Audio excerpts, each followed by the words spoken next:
Hello, it's March 2024, and this video is inspired by many conversations that I've had with many people on several different topics. And it's interesting how these conversations parallel or are very similar to each other. And one of the topics that really comes to mind, and I've talked about with other people as well, is the story of John Ramses and the ordeal that he went through and is going through now, living in the aftermath, trying to pick up the pieces of his life and find his daughter and everything else. It's a tragedy. And we see a lot of this type of thing happening all the time.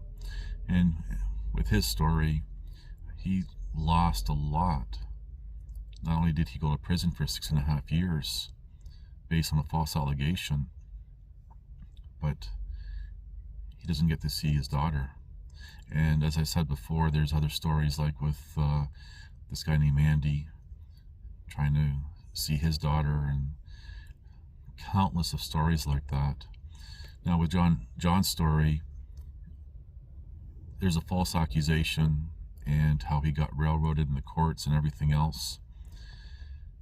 And that makes me reflect on my story, how everything began in Calgary, Alberta, Canada, in December of 2012 with a false allegation. To this day, I do not know what it's all about. I don't know anything. No one spoke to me at the time, and no one spoke to me after or anything else. But it's these false allegations and leading to, for example, wrongful convictions. So many stories like that out there, primarily targeting men. And we see, for example, in the Western countries, like England, Canada, United States, Australia, how the whole system is stacked against men. And there's a lot of injustice against men. And most people don't seem to care, especially if someone is convicted. They just say, well, there must have been something. And I've said that for years. And in one of John's videos, he states it very well.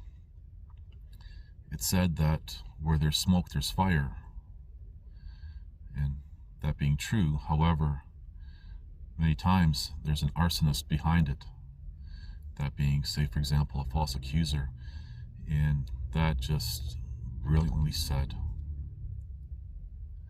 What we see, for example, in the West here, everything's stacked against men, and how people here will look at, for example, other cultures and say, well, everything's stacked against women. Now, even if that's true, one doesn't make the other right or wrong. They're both atrocities on both sides. And when you look at historically, for example, the issues that we are facing here, they would have faced some point in their history, and they tried to rectify it, for example. Now maybe they've gone to extremes. Now, I'm not stating if that's the case or not, just going by the perspective of, say, the West here. But they tried to rectify it. They tried to deal with it as best as they could.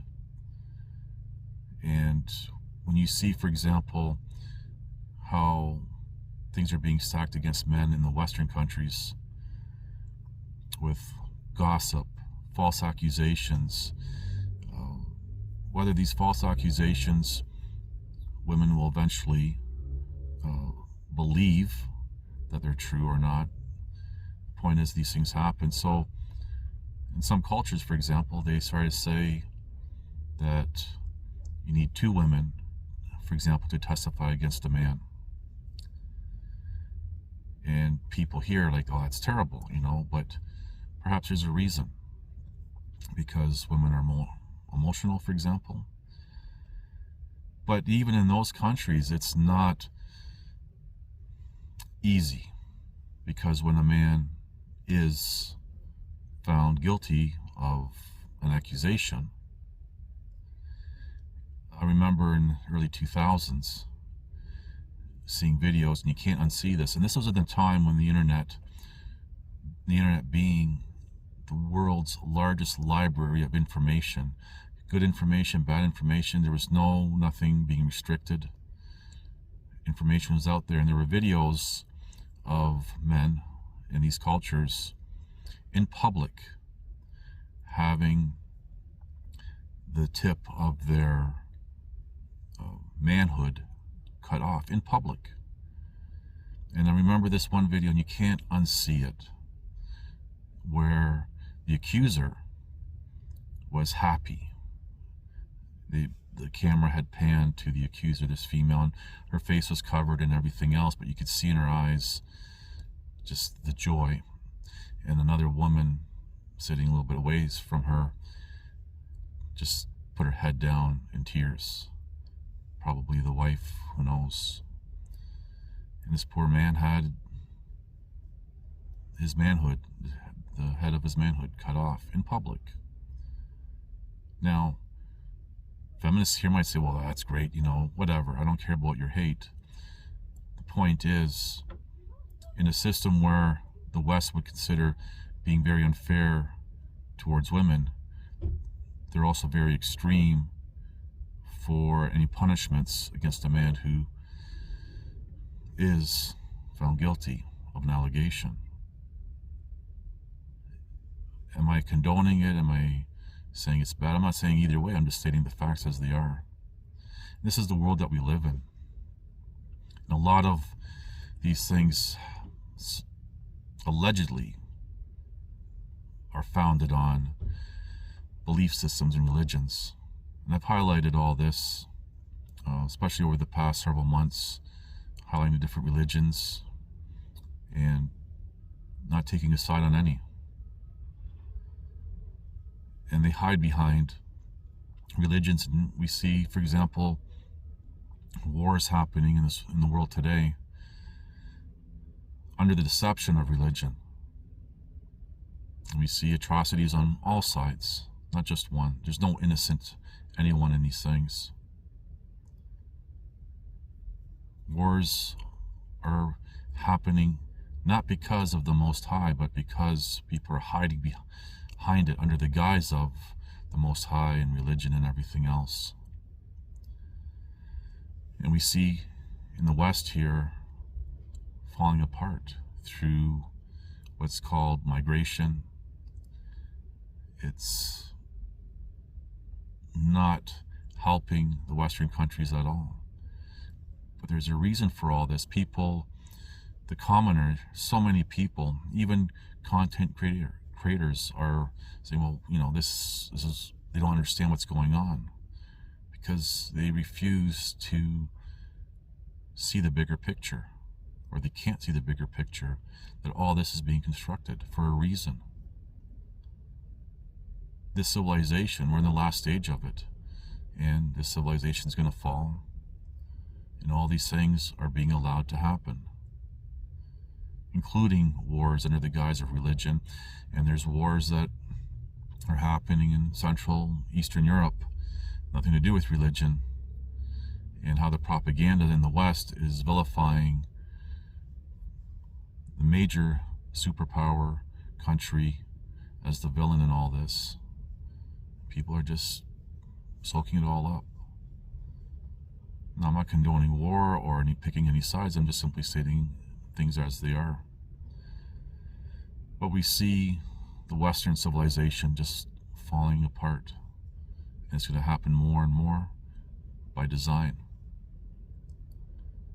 And all I've been saying for a very long time is just survive it all. You cannot stop it.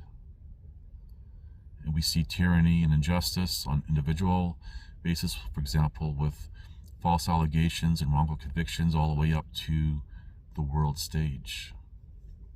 We see this type of thing happening across the board. A lot of strangeness is happening in the world. People are not understanding. And when you look at all these movements and social justice movements and everything else, and even stuff that's happened for the past several years or so, These are all things in play for a reason, really bringing out as a descriptive certain types of people. And these people are just buying into it. They drink the Kool-Aid and they're buying into it for a reason. Again, there's nothing that can be done because those who are imposing all this, setting aside any influence outside of the human species, I know for some or many that's something hard to grasp, but they don't want to grasp it anyway. These people who are imposing all these things have generational commitment, and they've been successful throughout history with whatever objectives that they want to achieve. All you can do is survive it all. And lately I've had quite a few people ask, well, how do I pray to the Most High? And while everyone's all concerned and trying to read holy books and learn who's who and debunking who's who and everything else and whose religion or belief system is better than the other, and people are wasting so much time, and what I tell people, just talk to the Most High. Just, there's no anything special. Make sure you're addressing the Most High. The Most High, the only true living God, who always has been and always will be, who created everything where there's nothing and there's no other like, and just has to be in His presence when you pray and speak to Him. That's it. And I've said before, I don't adhere to any religion or belief system, and my relationship with the Most High comes from my death experiences, my near-death experiences, and a lifetime of woo-woo and everything else. And my death experiences happened before there was any knowledge of belief systems, religions, or even pseudosciences from the day I was born. But there is something beyond here, and there is a Most High. That's all I have to say about that.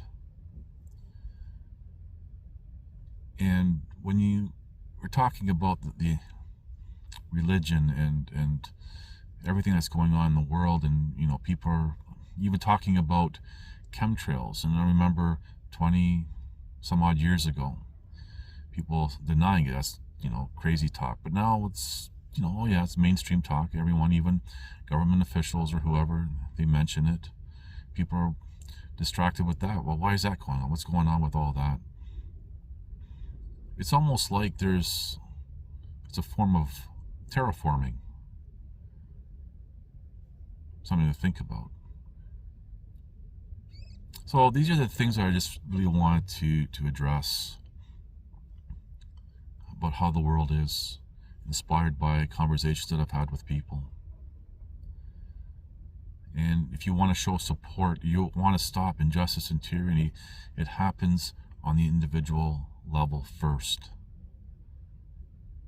A lot of people, they want to march and protest by rubber and everything else, and they can't even take care of, say, for example, individuals experiencing tyranny and injustice, but they will help or want to help or are delusional to help, thinking that they're helping a billionaire who has to pay $1 million fine.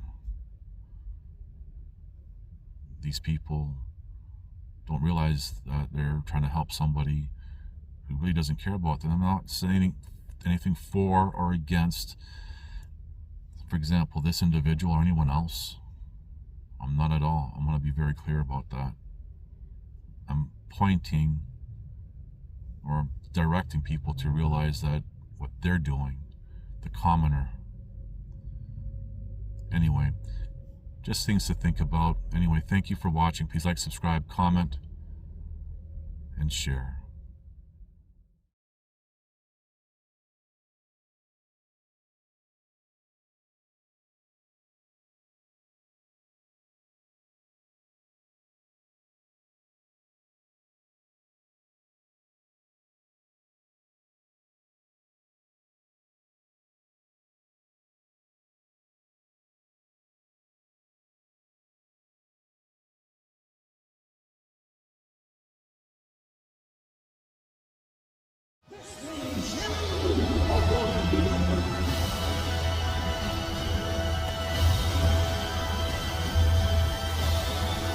Listen to this and write it down if you can't remember it. You're never going to outgrow warfare. You simply must learn to fight. I hear people saying to me, oh, when is it going to get easier? When you die.